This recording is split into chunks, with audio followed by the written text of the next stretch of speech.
In a tiny village, nestled between rolling hills and a whispering forest, lived a little boy named Leo. Leo wasn't like the other children who collected shiny pebbles or colorful feathers. No, Leo had a much grander collection. He collected starlight.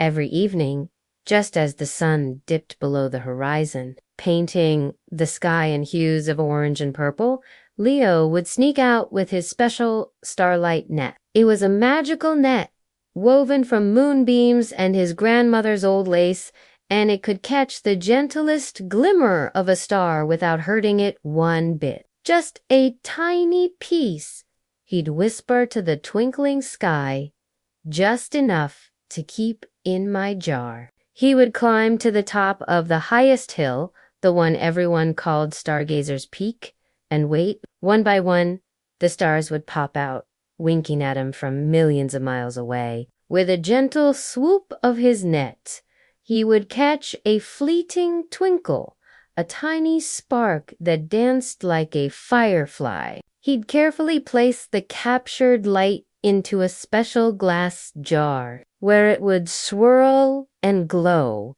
a miniature galaxy of his very own. One night, a particularly bright star, the North Star, seemed to shine down just for him. Leo felt a pull, a curiosity he couldn't ignore. He swung his net higher than ever before. To his astonishment, he didn't just catch a glimmer. He caught a tiny, shimmering star being, no bigger than his thumb, with wings that sparkled like diamond dust.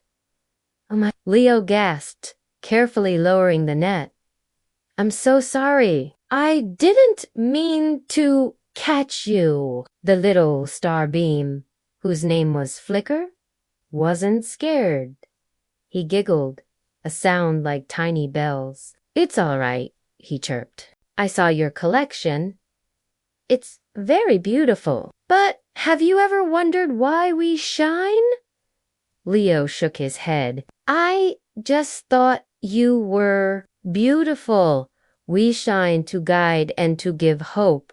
Flicker explained, "We help lost sailors find their way home. We watch over sleeping animals in the forest, and we shine for anyone who looks up and feels a little bit lonely." Flicker then showed Leo a vision in the palm of his hand. He saw a little fox, lost and whimpering, finding its way back to its den by the light of the stars. He saw a captain on a stormy sea, steering his ship safely to shore, his eyes fixed on the constellations. He saw a little girl in a big city, looking out her window, smiling at the same stars Leo was watching. Leo looked at his jar of collected starlight. It was beautiful, yes, but it was just for him. He realized the starlight wasn't meant to be kept in a jar on a shelf. Its true magic was in its freedom, in its purpose to shine for everyone. "I understand now,"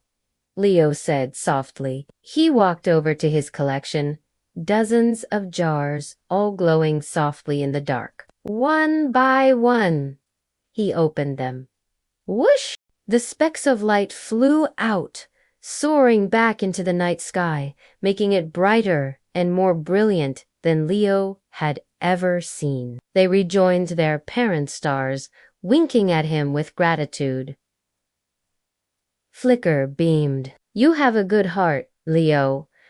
The sky is more beautiful tonight because of you." From that day on, Leo still climbed Stargazer's Peak every night, but he didn't bring his net anymore. Instead, he brought a blanket. He would lie down and simply watch the stars, feeling connected to the whole wide world. He learned their names, traced their patterns, and told them his stories. He realized that the greatest way to possess Gagich beauty was not to own it, but to share it with everyone just by looking up. And sometimes, if he looked closely, he could see a tiny star winking just for him. A silent thank you from his friend Flicker, the boy who once collected starlight, had learned the even greater joy of simply appreciating it, and in doing so, he found a light inside himself